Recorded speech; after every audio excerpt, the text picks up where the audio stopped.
you, probably most of you, have heard Marianne Williamson's famous quote.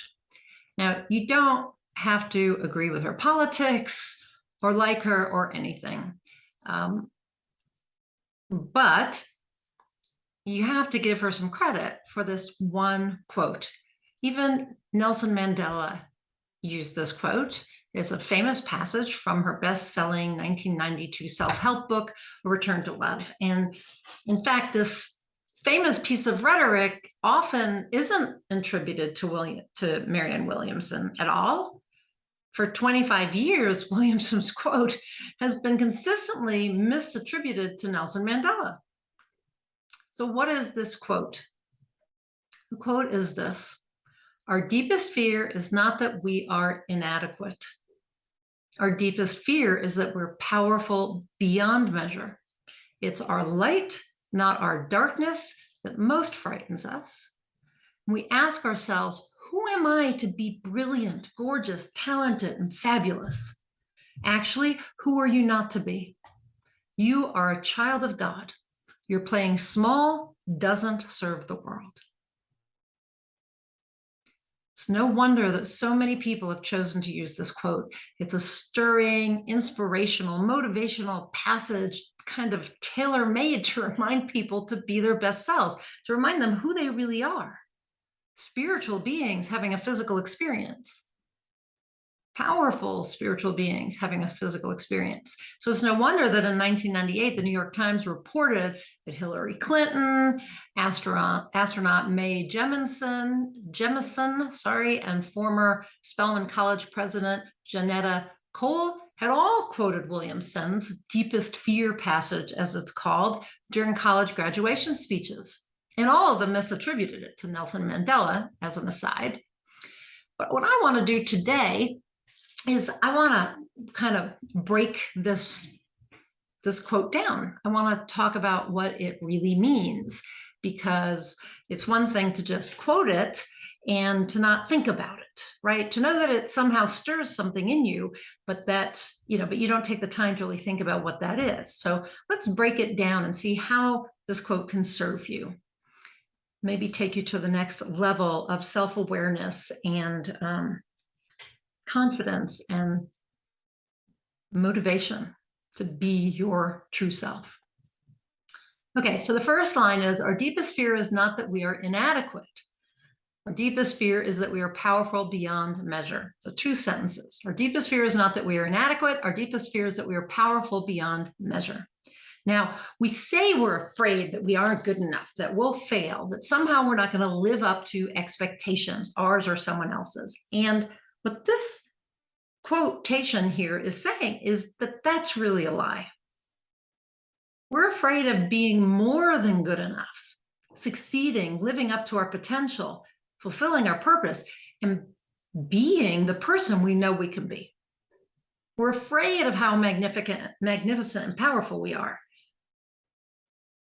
right?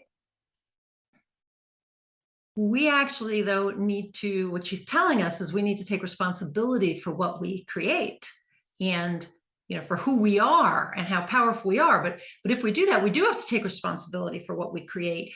And that means looking at our circumstances and realizing that we are powerful creators, right? We have to see that, or acknowledge that we are spiritual beings with the same potential as some of the most conscious people who have ever walked this planet, the most spiritually evolved people who have walked this planet.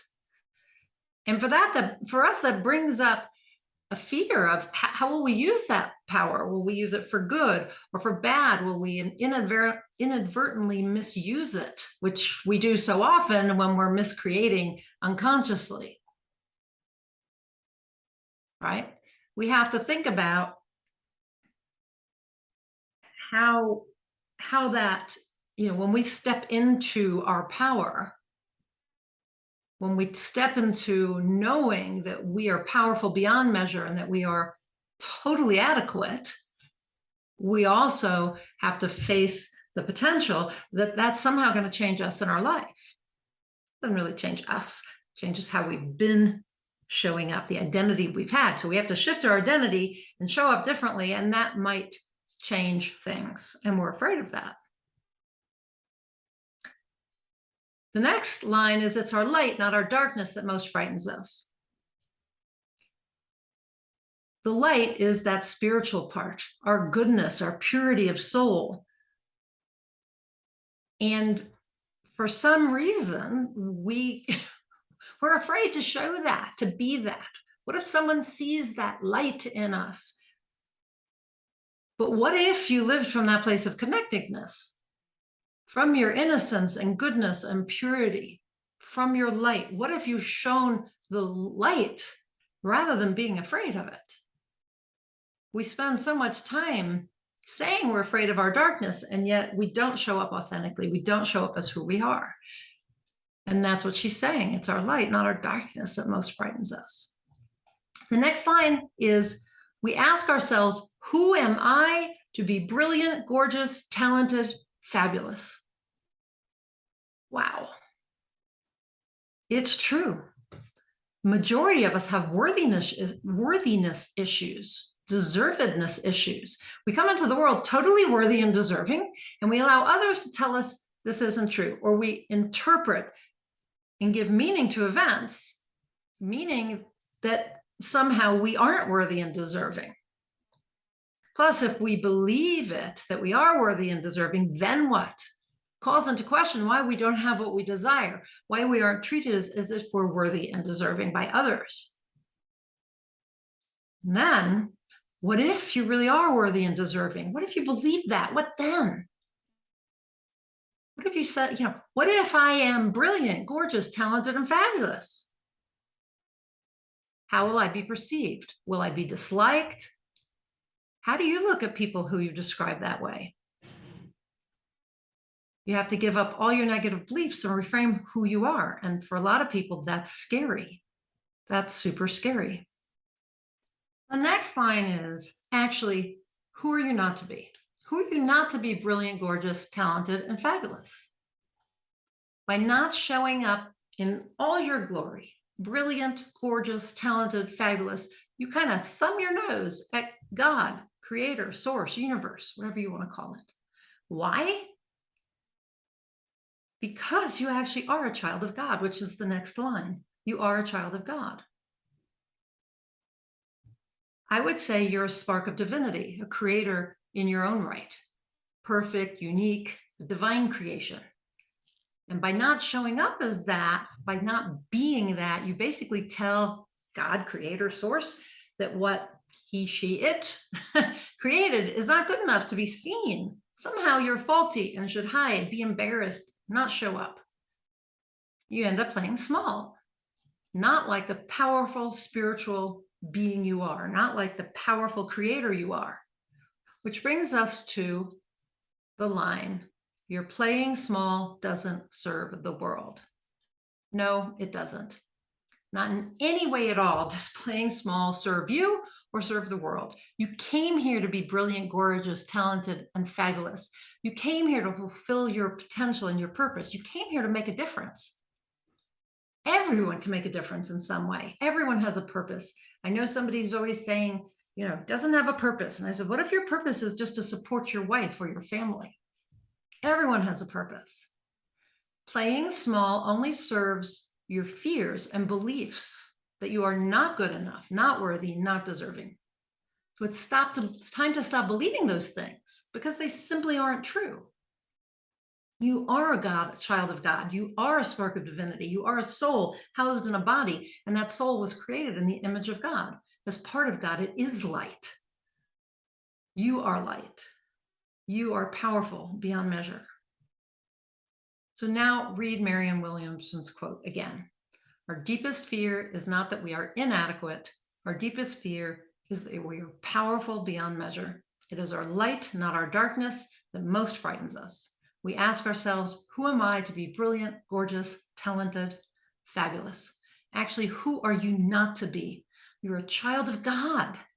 Your playing small doesn't serve the world. Begins to take on a little different meaning, doesn't it?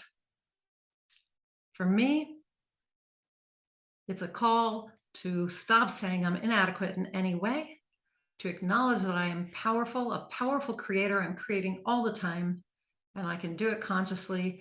It's a call to me to remember that I am the light and to shine my light into the world, not to hide, and to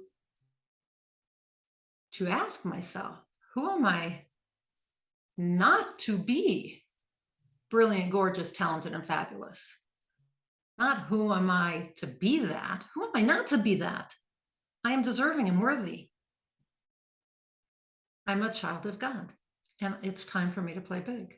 It's time for you to play big. And that's my challenge to you, is to step into your power, step into your greatness, be fabulous, be all those things, be brilliant, gorgeous, talented, fabulous, successful, powerful, the light that shines into the world. Be a child of God. Be that. Take on that identity, because it is who you are. Be a child of God and stop playing small, play big, and make your difference. Achieve your potential, fulfill your purpose, make your difference in the world. I'm Nina Amir, the Inspiration to Creation Coach. I am an intuitive transformational catalyst, a transformational coach. I help people step into being who they're meant to be. I also am a certified high performance coach, and I combine personal and spiritual growth together. That's why I love this quote. I think there's so much personal growth in this, so much personal growth coaching in this quote, but also spiritual growth coaching. And that's what I'm all about. So if that's of interest to you, click above on the Inspired Creator community and join for group certified high performance coaching and transformational coaching every month. You can also reach out to me for one-on-one coaching at ninaamir.com. You can reach me through the contact form. Until I talk to you next time, go out there and be brilliant, gorgeous, talented, and fabulous. Be powerful beyond measure. Be the light. Be a child of God. And play big. Go out there and achieve more inspired results by doing all that.